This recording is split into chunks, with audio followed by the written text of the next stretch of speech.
It had been a long day for Mike. Between work and getting his 8-year-old daughter Emma to school and back, his energy was running thin. As a single dad juggling 2 jobs, free time was a luxury he couldn't afford. But tonight, for once, he decided they deserved a small treat. Nothing fancy, just a decent meal at a local family restaurant he'd never been to before. A glowing sign outside read, "Harrington's Grill, serving families since 1964. Emma smiled up at him as they stepped inside. "Can we get dessert too?" she asked hopefully. Mike chuckled. "We'll see, kiddo. Depends on how much the burger costs." The place was cozy. Wood-paneled walls, soft lighting, and booths that looked like they'd hosted generations of local diners. It felt warm.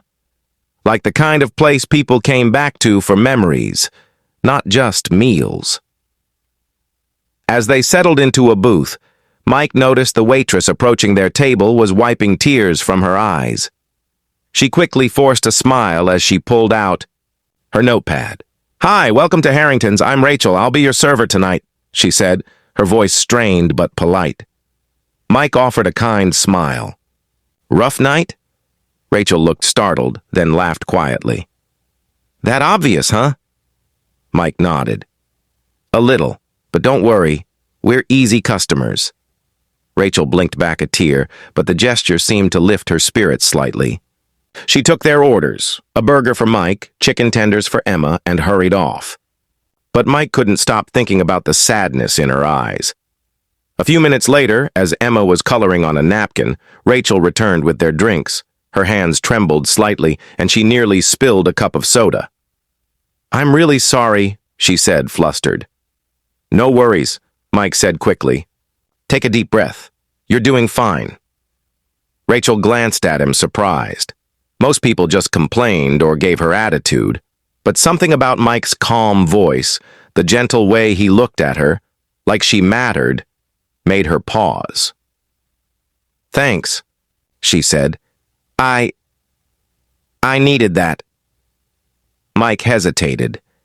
"Listen, I don't mean to pry, but if you need to talk, sometimes it helps just to let it out. I know that look. I've been there." Rachel looked at him, unsure whether to speak. Then, perhaps needing to unload the weight she was carrying, she sat down across from him in the booth. "I don't usually do this," she began, "but today's just... it's a lot." Mike nodded. "Tell me." She took a breath. "My father passed away 3 months ago. We weren't close. He ran a huge restaurant business, this one included. But I walked away from all of it years ago. I didn't want the pressure, the corporate politics. I just wanted a normal life. I came back here to pay my respects, but I ended up staying to understand who he really was. I started working here secretly, just to see it from the ground up." Mike raised his eyebrows. "Wait, are you saying you're the heir to this place?" Rachel looked sheepish. "Technically, yes, but nobody knows that. I didn't want special treatment. I wanted to know what it was really like, how the staff were treated, how customers were treated, what kind of legacy he left behind. Today, I found out the board of directors wants to sell it all. Break it into pieces, fire the loyal staff, turn this place into a franchise factory." Mike leaned back, stunned. "Wow." "Yeah," Rachel said, her voice cracking. "I don't know what to do. I have the power to stop them. But stepping into that role would mean giving up my quiet life. I didn't expect to feel so torn." Mike looked at her for a long moment. Then he said, "Do you love it? Being here, seeing what your father built?" She nodded slowly. "More than I thought I would." "Then don't let them destroy it. You don't need to do it their way. Do it your way." Rachel wiped a tear away. "You make it sound simple." "It's not," Mike said. "But the hard things are usually the most worth doing." Rachel smiled then, genuinely this time. "Thank you. I think I really needed to hear that." They ate dinner, and Rachel checked in from time to time, each time with more warmth, more ease. Emma loved the food and made Rachel laugh with a goofy story about her school's talent show. When it came time to pay, Mike reached into his wallet and hesitated. He only had a few bucks after the meal, enough for the check, but not a tip. Not really. Rachel noticed and waved it off. "It's on the house," she said.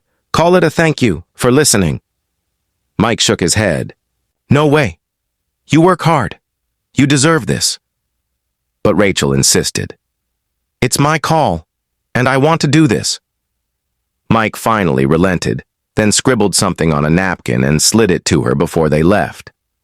"Just in case you need someone to talk to again," he said. Rachel unfolded it after they walked out. It was his name, phone number, and a note that read, "You're stronger than you think." 2 weeks passed. Mike had mostly forgotten the interaction. Life didn't slow down for kind conversations. He was back to working double shifts and scraping by. But then one afternoon, his phone rang. It was Rachel. "Hey," she said, her voice lighter. "I wanted to tell you, I took your advice. I met with the board. I told them I was taking over, that the heart of this place mattered more than profits." Mike blinked, surprised. "You did?" "I did," she said, "and I'm turning it around. Staff raises, better hours, real investment. I want to keep the soul of Harrington's alive." "That's incredible," Mike said sincerely. "Good for you." Rachel hesitated. "Also, I was wondering, would you and Emma want to come by for a special event we're hosting this weekend? It's a thank you dinner for the people who reminded me what matters." Mike smiled. "We'd be honored." That weekend, Harrington's looked brighter than ever. The place was packed, but somehow a reserved sign sat on the best table near the window. As Mike and Emma took their seats, Rachel came over, not in a waitress uniform, but in a classy blazer, glowing with confidence. "I owe you more than a meal," she said. Mike shrugged. "You don't owe me anything." Rachel smiled. "Then let me give you something anyway." From behind her, a man appeared, a staff manager holding a sealed envelope. He handed it to Mike. "What's this?" Mike asked. Rachel looked at him, serious now. "A job offer, full-time, with benefits, at the company's main office. You've got leadership in you. I need people like that." Mike stared at the envelope, stunned. "And for Emma," Rachel added, "a scholarship fund." She lit up that restaurant more than any chandelier ever could. Mike was speechless. "I don't know what to say." "Say you'll think about it," Rachel said. "Say you'll let someone return the favor." Mike nodded slowly, eyes misting over. "I will." Emma tugged on his sleeve. "Does this mean we can get dessert now?" Everyone laughed. That night, as they drove home, Mike looked in the rearview mirror at his daughter, happily clutching a to-go box of chocolate. Cake. He thought of how a simple dinner, a small act of kindness, had led to something far greater. Sometimes, helping someone doesn't just change their path, it changes yours too. And sometimes, the person who seems to need saving the most ends up saving you right back.